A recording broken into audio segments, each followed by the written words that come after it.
military. Their soldiers were working to destroy tunnels when they were attacked after the ceasefire began at 8. The military says that this attack involved a suicide bomber and also said that during the fight that ensued, an Israeli soldier does appear to have been captured. Israel has released the name of that soldier and notified his family and says that 2 other soldiers were killed. Israel says it had not carried out any, what an Israeli official termed offensive fire until that time after the 8 o'clock ceasefire started, but was continuing to destroy tunnels. Hamas is sending out some somewhat mixed messages right now. One spokesperson, a top political figure in Hamas, who's not in Gaza but is in Cairo, says that the operation took place before the ceasefire happened. Another spokesperson on the ground here claims that Israel broke the truce by firing on Palestinian areas in Rafah, the town right on Egypt's border with Gaza. And as you mentioned, Palestinian news reports are saying that dozens of people were killed in Rafah this morning after the ceasefire was supposed to have taken place. Let's get back for a moment to that soldier who may have been kidnapped. What does that mean for Israel? Well, this could be significant in several ways. First of all, Israel's made it clear already that it resumed attacks all over Gaza and is using ground forces to try to locate the missing soldier. So this is going to potentially mean house searches, potentially more on-the-ground combat. It could raise the intensity of the fighting to a different level than we've seen so far, at least in most of Gaza, and also could increase the number of casualties on both sides. In terms of negotiations, Hamas clearly believes that holding an Israeli soldier betters its bargaining position. Hamas held one Israeli soldier for 5 years in Gaza before finally striking a deal with Israel in 2011 to trade that soldier for more than 1,000 Palestinian prisoners who are in Israeli custody. It's a different to get to negotiations relatively soon about ending this war. It's not clear whether the captured soldier would be part of those negotiations or some kind of separate negotiations that would have to be settled first. There's a lot of different political ways to go. And Emily, all of this happened down near Gaza's southern border with Egypt. What is it like where you are in Gaza City? In Gaza City, right now, airstrikes have continued. We've heard bombardments in the city. I saw one rocket go off, shoot up above into the blue sky north toward Israel.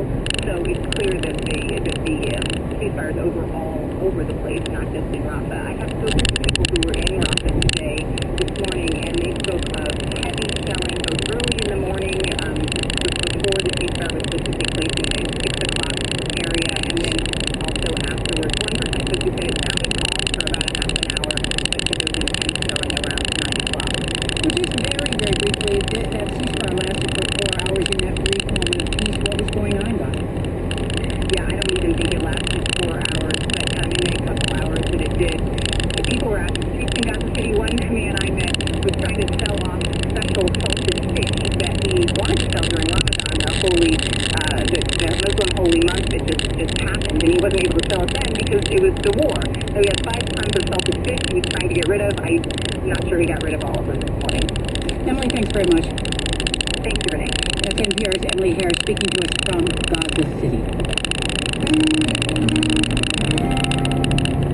After a big sell-off on Wall Street yesterday, investors will be paying close attention to the July jobs report, which comes out later this morning.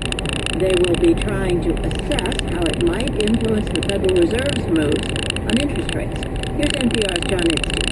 The most recent monthly jobs report, the one for June, was quite strong. It showed employers added 288,000 new jobs to their payrolls, while the unemployment rate ticked down to 6.1%. Economists aren't expecting job growth in July to match that, but surveys indicate they're expecting somewhere around 230,000 jobs to be added. I think that's probably fair. That's John Canale of LPL Financial. But Canale says this month he'll be focusing most closely on the wage growth number in the report. I'm going to be watching that average hourly earnings number. That, I think, is what the Fed's going to be focused on. That's been hovering around 2% year over year. If there's a sustained rise in that, let's say 2% now, by the end of the year, 2.5%, that, I think, will get attention. Wages have risen slowly in recent years, much to the frustration of many workers, but it's allowed the Fed to keep interest rates low with little fear that inflation will rise the economy.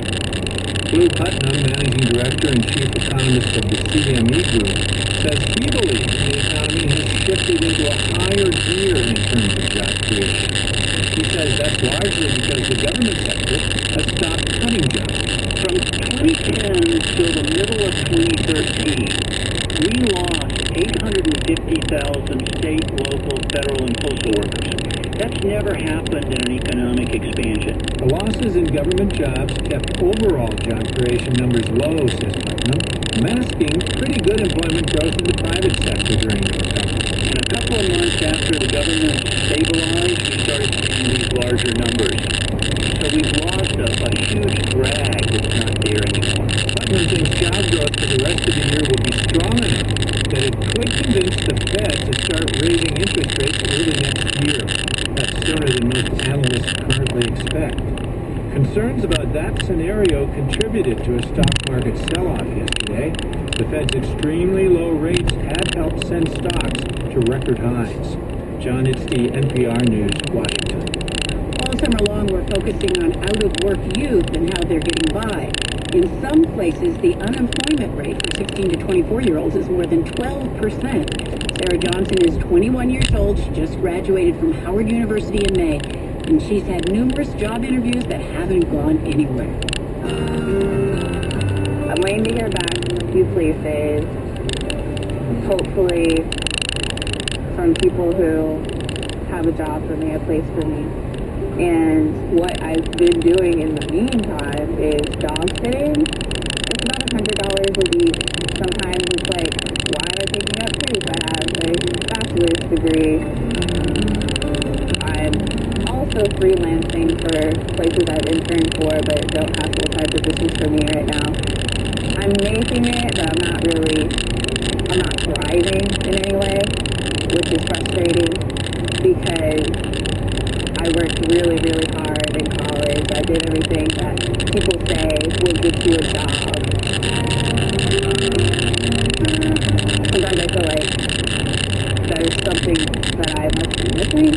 You know, like, I'm black, I'm a woman, I don't come from a prestigious background, I don't have a name that people recognize.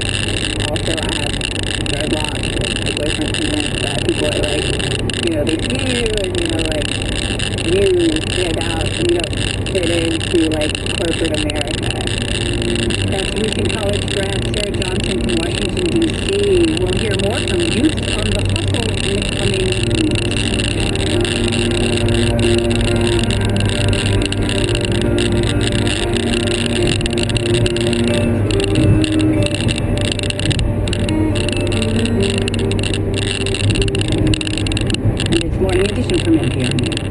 Good morning, this is WAMU 88.5. I'm Matt Bush at 8:19. Let's go to Jerry Edwards to get a look at the roads. Jerry. And apparently there is a big event taking place this morning at FedEx Field as a result. The east side of the Capitol Beltway, Prince George's County, is absolutely jammed. As a matter of fact, 95 southbound is jammed getting onto the Interloop, headed toward Greenville. Along the way, accident Interloop at BW Parkway just reported, and another one on the Interloop at Central Avenue. And basically we're talking delays I-95 all the way on down to Route 4 on the Interloop, Outer Loop, just the exact opposite from Route 4, headed up to Central Avenue. And again, it is virtually gridlocked in some locations. So if you can avoid that stretch of the Beltway, the traffic slows down a little bit, it'd be a good idea. On 270 southbound after Route 80 had a crash, follow police direction, and in Virginia 95 northbound at the Rappahannock Bridge, collision with 2 lanes currently closed. Matt? Thanks, Jerry. Looking at our weather forecast, we have a 40% chance of some scattered showers today.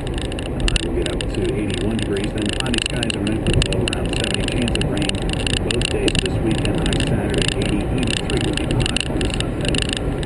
Support for WAMU 88.5 comes from Patient First, a walk-in urgent care facility.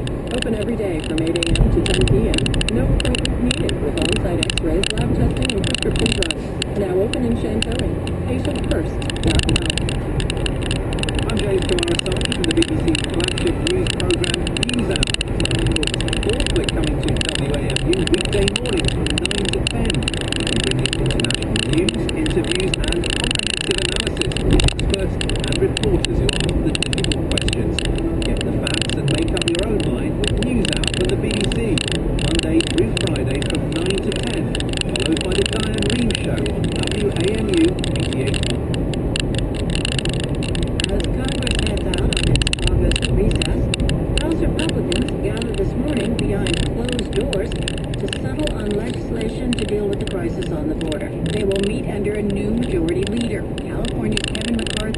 officially taken over for Virginia Congressman Eric Cantor. Cantor resigned his leadership post after he was unexpectedly defeated in a primary earlier this year. Now he's leaving Congress altogether. Cantor told the Richmond Times-Dispatch yesterday he'll step down on August 18th, clearing the way for his successor to take office a few months early. When Cantor's successor takes his seat, there's little chance that the border situation will be resolved. The Senate failed yesterday to pass a bill to fund a more robust response, and if House Republicans can agree on a bill this morning, it has very little chance of becoming law. NPR's Tamara Keith. At around 2 o'clock yesterday afternoon, chaos erupted in the House of Representatives. The cars were all lined up outside of the Capitol, ready to whisk members off to the airport for 5 weeks of recess. Just a couple of votes and they'd be out the door.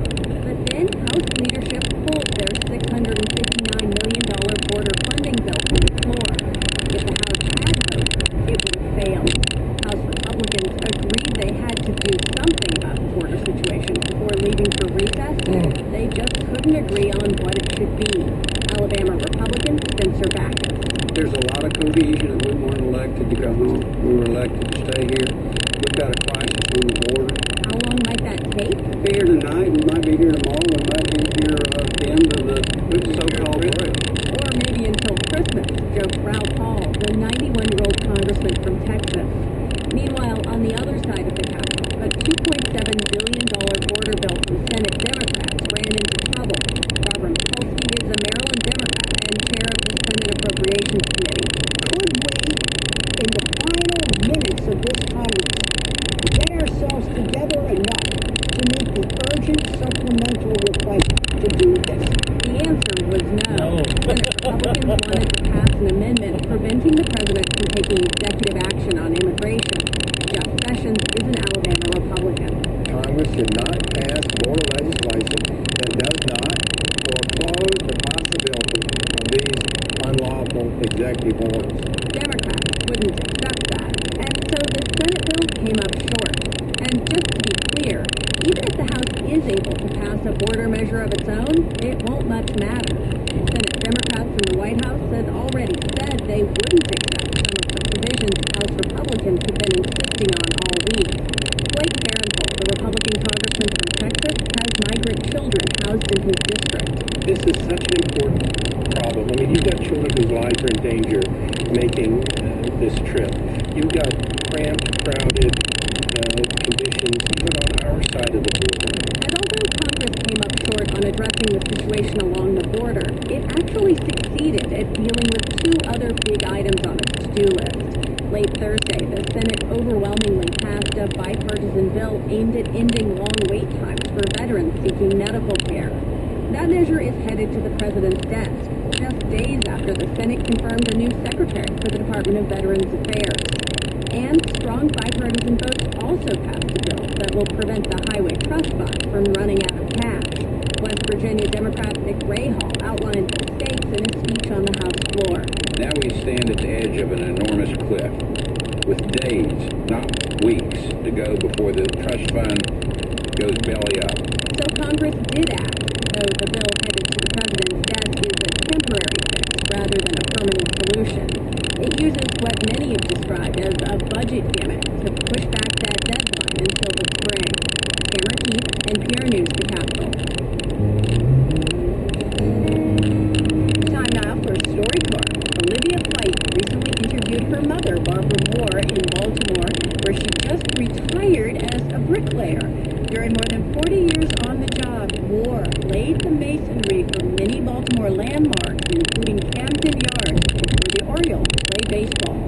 She started lugging bricks at age 21. Moore weighed just 115 pounds, and she was the only woman in Baltimore doing the job. Here, she tells her daughter how it all started. Right out of high school, I worked in an office, but a couple hours behind a desk and I was falling asleep, so I became a bricklayer. Well, I specifically remember getting bullied at school and telling boys that were bullying me, you better watch out, my mom's a bricklayer and she'll come beat you up if you mess with me. Well, it was kind of rough at first because, you know, a lot of the older guys didn't think I should be there, and I was taking a job from a man, but I believed that I could do that job. And I was working with this guy, Tony Anello, who was a World War II vet, and he had a plate in his head. And he was, really an old school guy, but he was willing to work with me when a lot of other people did not want me as their partner. And when he passed away, his daughter called me and said that he wanted to leave me his tools. So I think that's probably, if you're getting tools from the bricklayers that have gone before you, that would be a sign of respect. I can't even really remember a time that you came home and you said, oh, I'm going to quit, or this is too hard.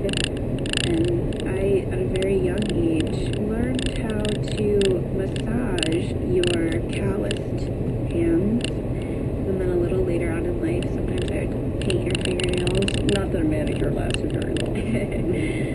I noticed that throughout my life, people always come up to me on the street and say, are you Barbara Moore's daughter? There's a lot of people in this town that have a great respect for you, and you've earned that. Well, you're very kind. Well, how would you like to be remembered?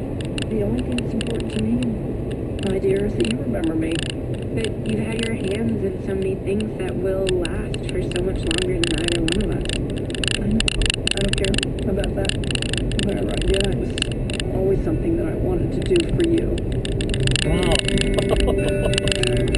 was Barbara Moore and her daughter, Olivia Fite, in Baltimore. Their conversation will be archived at the American Folk Life Center, the Library of Congress. Hear more women talking about their work on the StoryCorps podcast. Get it on iTunes and at npr.org.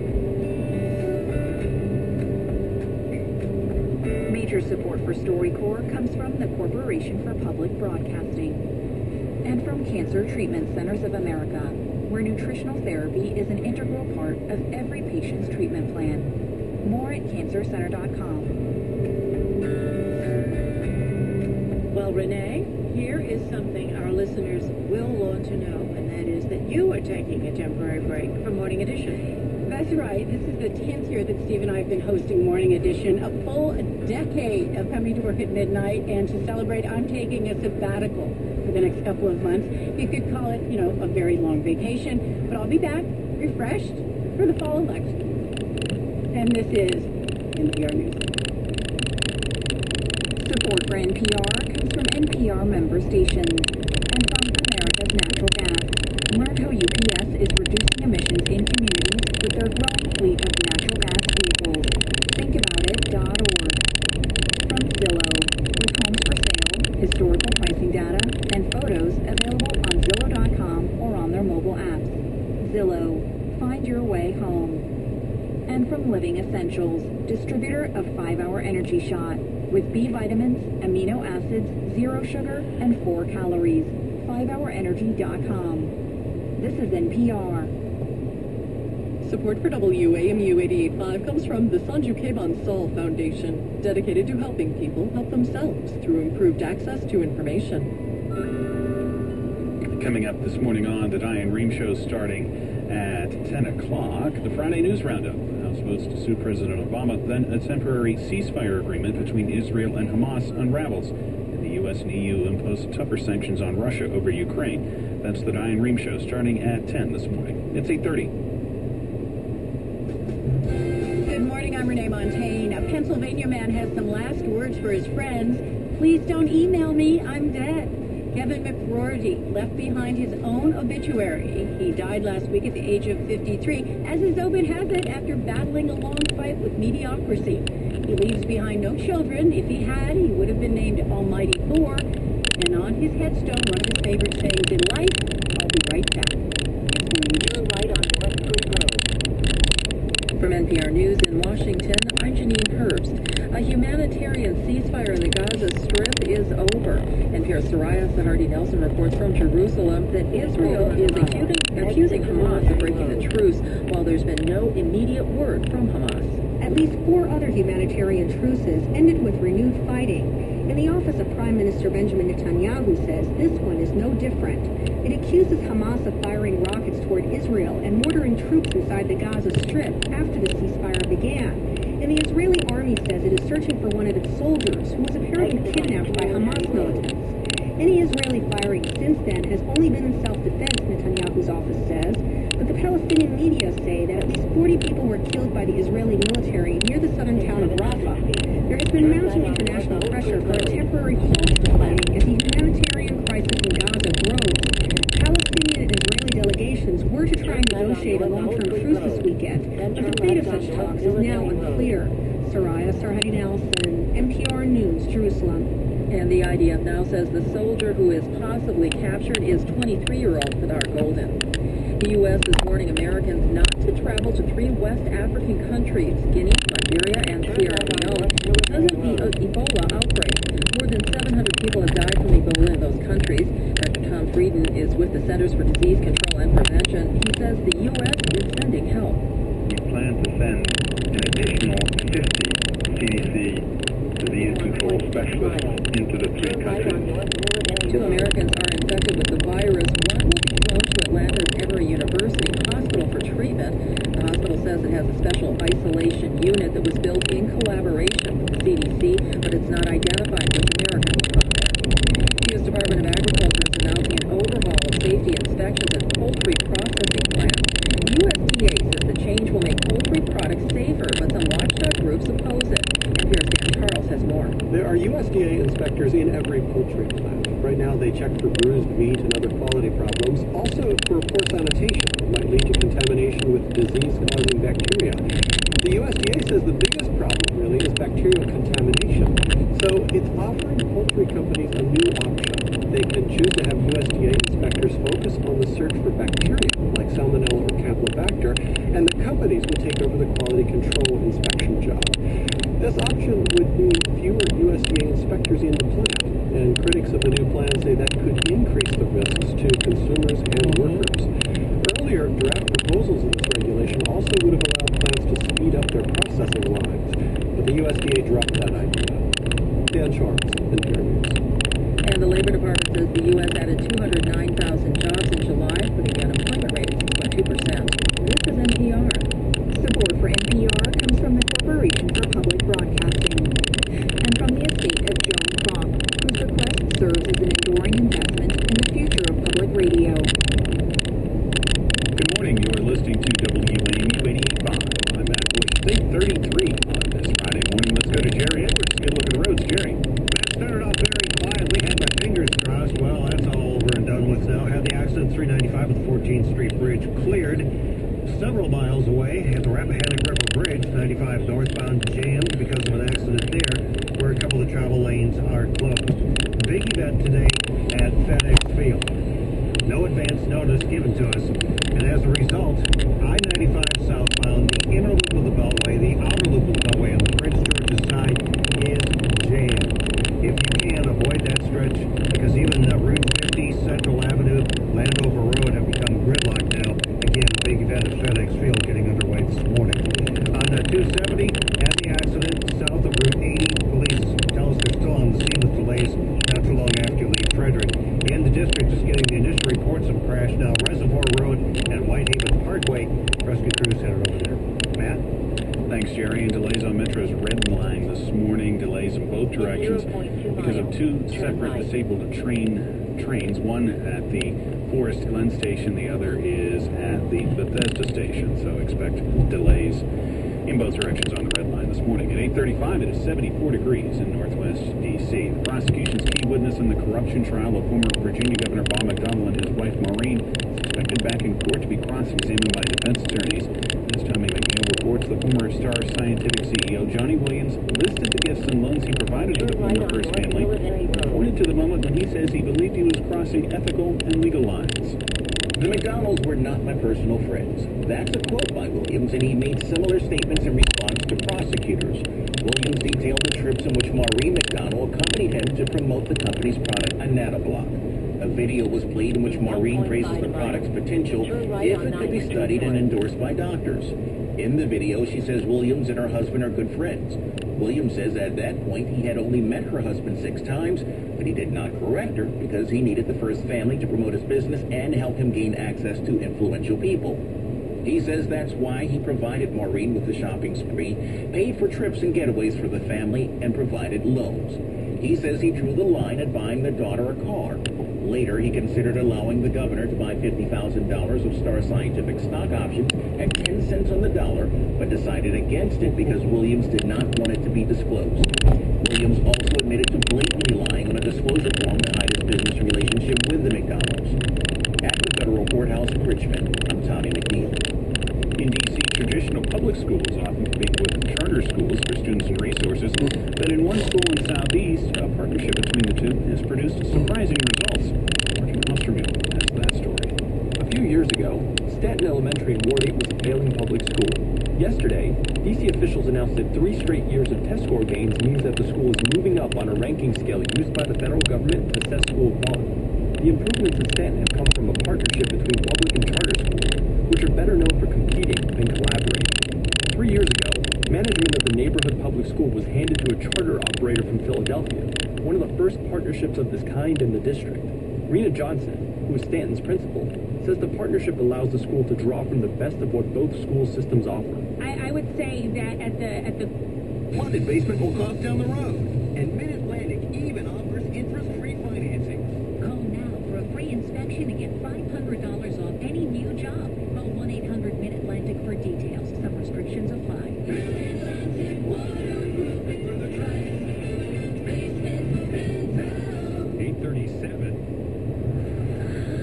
Discover the poetry of an island, where beauty and courage awaits in the wake of a storm. Discover the stunning acrobatic tribute to love and femininity. Presented by Whiskey Signature, Higher Mileage Plus, now playing at National. Alumni Coffee sponsored by Three Rocks and DHL. Get your tickets now at cirquedusoleil.com. The garage floor, a foundation for the car and more you rely on. Under your cover, wrench in hand, a place to rest cold beverage, and put Saturday to good use. So Advance Auto Parts lets you order your parts online at advanceautoparts.com and pick them up in store in just 30 minutes.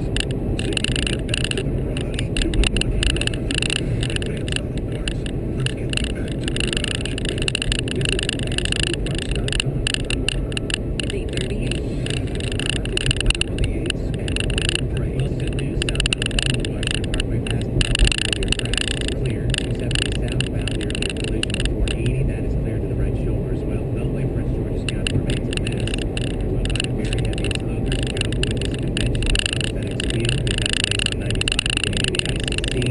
You get into the delay riding through College Park. There was an earlier broken down vehicle reported in the roadway after Kenwood from near the Butler Washington Parkway. The delay continues down toward 202 and Central.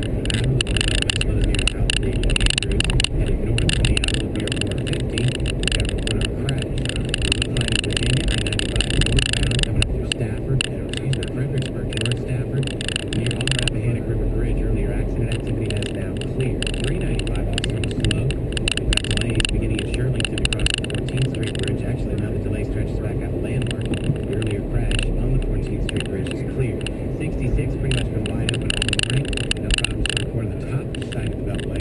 Just a little heavy approaching University headed over toward George Avenue. But at this point, your lanes are open. Got a problem on the rails? We'll check in with Rita. You may find some delays on the red line this morning in both directions. This due to a broken down train outside of the Forest Park Station. With your transit update, I'm Rita Kessler. But a Mercedes-Benz certified pre-owned event is back with limited time special offers on select models. Visit mbusa.com/CPO for details and inventory today. Jack Taylor, WTOP Traffic. We had a work stretch of weather, and I want to remind you of that because we have the next couple of days gorgeous, probably not the accurate way to describe the pattern. As we go through the day, there'll be some occasional light rain showers possible. Maybe a little bit more rain into the evening hours as well. Could impact the Nats game later on, so keep an eye out for that. Throughout the day, temperatures in the low 80s at best as we head through the overnight 60s, and then tomorrow, near 80 again with some scattered showers a possibility. Limited sunshine for most of the weekend. Could be a few showers here and there as well on Sunday. Sunday's temperatures in the low 80s. By next week, heat returns and we start to dry out. From the ABC 7 Weather Center, I'm meteorologist Maureen Vandegraff. Those showers still hanging around Fredericksburg and mostly a little bit heavier to the south of Fredericksburg, but still mostly light rain. It's 72 degrees there. We're at 75 in Camp Springs, 73 in Northwest D.C. as we go up to the 80s. It's 8:41 now, and after a shattering experience yesterday, House Republicans are trying once again today to pass an emergency bill that would deal with the surge of migrant youths crossing the U.S.-Mexico border.